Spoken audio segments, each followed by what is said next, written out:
What's up, ladies and gentlemen? This is part 2 of my commercial side of the business. Next week, coming up, I'll be probably recording some of my speech that I'm going to give to these young kids. I don't know how I'm going to do it because my phone memory is not going to last long. I have to edit about an hour's worth of footage. But anyway, let me leave that part alone right now because I want to get down to the nitty-gritty. If y'all been following me, the ones that have been following me, they know just when I started and what led me up to this day since I started my YouTube channel. A long time ago, I had told you a guy burnt his diner down, right? For insurance money, one of the owners. And a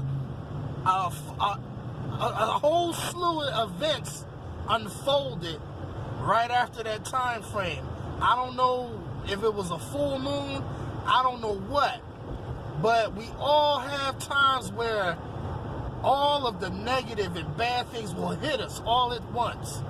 And you gotta be ready, man. You gotta be ready. You gotta be prepared. So I got left high and dry when this person burned his diner down, and I was out of a job. Luckily, they was all paid up to date because I got paid when damn, that car was farting. But yeah, I got paid when the job was done. So it wasn't too bad. So he burned the place down, and then shortly after that, I had a big diner. Y'all saw me do. The windows were built on a slant, and I told you why I bought it for $4.7 million. And I said the owner took that money and ran. So this guy. This is all family owned, except for the guy that burned his diner down. That was a different Greek guy. But they're all Greeks, all right? Greeks love their diners. And if there's any Greeks there, it's nothing against y'all. Hey, you know, if that's what y'all like, that's what y'all like. But this guy sold the diner and left it to one of his cousins to run or whatever. And he actually partnered up with his father to open up another diner on the other side of town. So for 3 years, I was doing that diner, right? And I didn't know where he went. He just kind of just left, you know? But he always had my number. So he calls me to go clean his new diner on the other side of town. 3 years later, I was doing it, right? So to show my gratitude, right? You listening to me?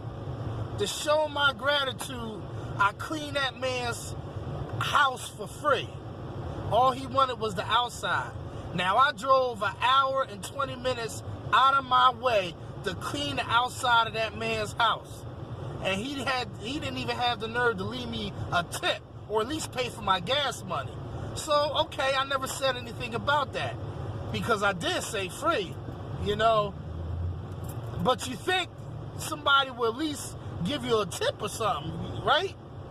But when I got back, he says, "Oh, I buy lunch on me or something," because I had to go back to the diner to get paid because his wife didn't have any money on him. He said, "Come to the diner, I'm there, and he'll pay me." Well, he'll pay me for the windows, for cleaning the building, because I had to come back. But he said, "Why don't you go and clean the house and come back? I'll be there then." So I came back to get the money for cleaning the windows, but he didn't give me a tip for the house, and I wasted my gas money. But it wasn't about that, right? It's about locking your customers down, showing a little gratitude, and giving a little back, you know?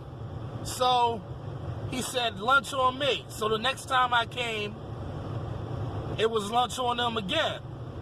So I think the second or third time I asked for lunch, then I started to have to pay.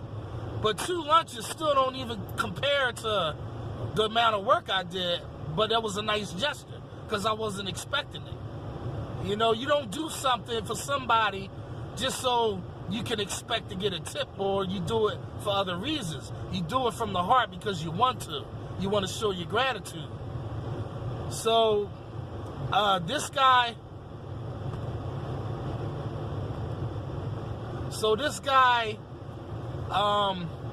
sells the diner that I was doing for him. He sells it to another Greek owner. No, I'm sorry. They're Italian. I don't know what nationality they are, Polish or whatever. But either case is irrelevant. He sold it to another owner, right? So I show up there to clean, and the manager comes running out, right? She says, "Oh, stop it. I don't know how you're going to get paid. They sold the diner." So you mean to tell me, as nice as I was, and as good as a job I did on his windows, he couldn't call and tell me I sold the place and, you know, don't bother coming anymore, or I'll give you the information so you can talk to the new owners to see if they want it done, you know? They left. I had another job to do, they left. But, you feel me? He couldn't call and tell me he closed up shop, right? So, it doesn't end there. This gets better. So, I said, okay. So, guess what I did? I wet about 5 windows, right? And I squeegeed 2 windows, and as soon as she came out, she stopped me. I ain't get to the 3 windows yet. And she says, I don't know how you're going to get paid. You might want to, you know, talk to the new owners. I says, okay, all right, no problem. So I wasn't worried about the new owners. I already, you know, I just left because I didn't want to get into it because he could have called me. That's inconsiderate. So I just stopped what I was doing. I left the windows wet. They was looking like nasty, just nastiness. And I left them wet. And my worker said, aren't you going to clean the windows off? I said, no. I said, I'm going to leave the windows to high and dry, just like they left me high and dry with no money and no job. I'm going to leave the windows for high and so they can dry. So he said, that's messed up. I said, no, it ain't. I said, I'm perfectly fine with that. So the manager heard everything. And she was looking and smiling. We cool like that. I don't suggest y'all do it, but she says, I don't blame you. They ain't even tell us that he sold the diner. So he sold it for $1.7 million, right? I think that's what it was. And so, okay, I get a call a week later. You see how you lose a job, the guy that burned his place down, and the guy that sold the place, I thought I was out of 2 jobs, but I wasn't, because I kept the faith. I said, okay, no worries, I'll just deal with it. What am I going to do about it? What are y'all going to do about it? So you go out and get another job. That's what you do about it. Don't sit there and gloat about it. So not only did I get my job reinstated from the new owners, I gets better than this.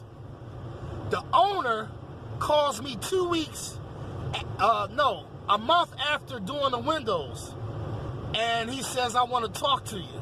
I thought I was in trouble. So I go there to talk to him, and he says, I says, is there something wrong? I says, sounds like I'm in trouble. He says, no, you're not in trouble. I have another diner on the other side of town. My brother's running it. Can you give me a price from that? I said, oh, okay, wow. You see, the whole time, he never said anything to me about another diner. But he wanted to see exactly who he was dealing with and the kind of service I provided. So you never know who's watching you, and you never know if they're critiquing your work. You gotta always do your best job, especially if it's a new owner or a new account. You gotta go above and beyond a call of duty. Be nice, smile, hold out your hand, shake his hand. So I start doing his diner. He says he wasn't happy with the other, window cleaner. So when I went there, it was another Greek lady or whatever there, and she paid me. And she was like, you do a good job. And she was like, yeah, I halfway through your job, I was on the phone because he asked if you were here. I says, oh, is everything good? You told him everything looks good? I told him, I said, yeah, this is the guy we've been waiting for. Meaning that we finally found somebody that does a good job. They've been waiting for me, So the guy that left the original diner to let his cousin run it, the one that sold it to Wawa for $4.7 million, he left without saying goodbye, right? And this guy got slick. It was raining, so he said, just do the inside. And he said, call me next week for the outside. I call, no answer. So I go there. There's a note on the door saying, thank you for your patronage and your years of service or whatever. So I said, oh, wow, okay. That was nice of him to pack up and don't say nothing. So I see him at the Starbucks and he smiles and says, hey, what's going on? I said, yeah. I said, I showed up there to do the windows. I said, there was a note on the door. No one called me and said nothing. He smiled. He said, yeah. I said, we sold it to Wawa. I said, yeah, no shit. And he says, yeah. I said, well, you have my number. Call me if you need me. And I left it at that. I saw him 2 more times, but it was almost like he couldn't look me in the face because he knew he was wrong. So Wawa bought it, right? So the next week after that, see, when it rains, it pours.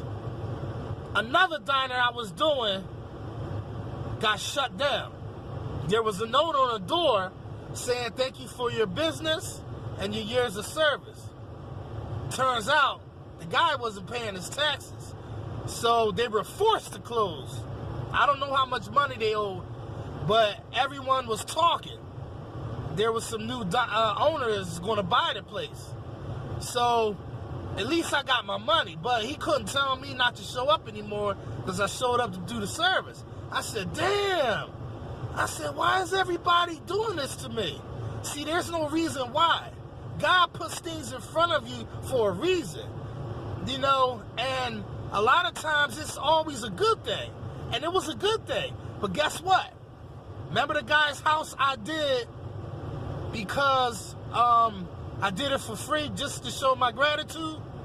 Turns out he bought that diner. I ain't talked to him in 3 years since he sold the diner. I ain't talked to him in 3 years, right? So he calls me up. He bought the diner. So he been waiting all this time to get into that diner because he knew the diner was going to shut down. And he calls me up today telling me, and he says, Paul, he said, you don't know who this is? I said, yeah, your number showed up. But I said, no, this can't be you. This must be the wrong number. I didn't think he still had my number. But you see, as cheap as he was, and he didn't pay me a tip, not even gas money to do his house. And I always did a good job, and I was fair to him. And see, people like that will always take you wherever they go. He took me from one diner to the next, opened up another diner, now he's taking me there. See, I was the first person he called.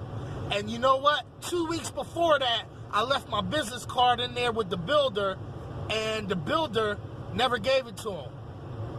And I asked him, I said, did you get my car? He said, no, I had your phone number. I said, oh, nice of you to just say, hey, matter of fact, I got a bone to pick with you. You ain't even say goodbye when you sold the diner.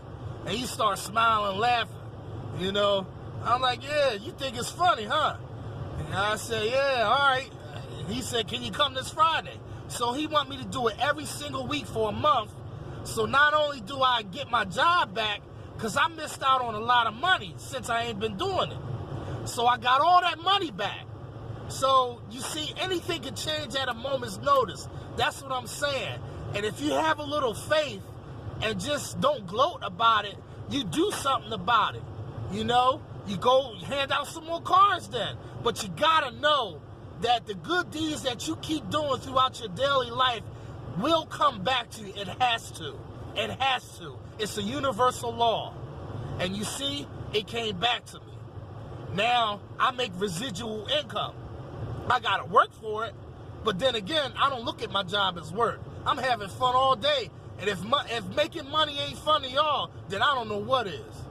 But you gotta love your job in order to feel this way.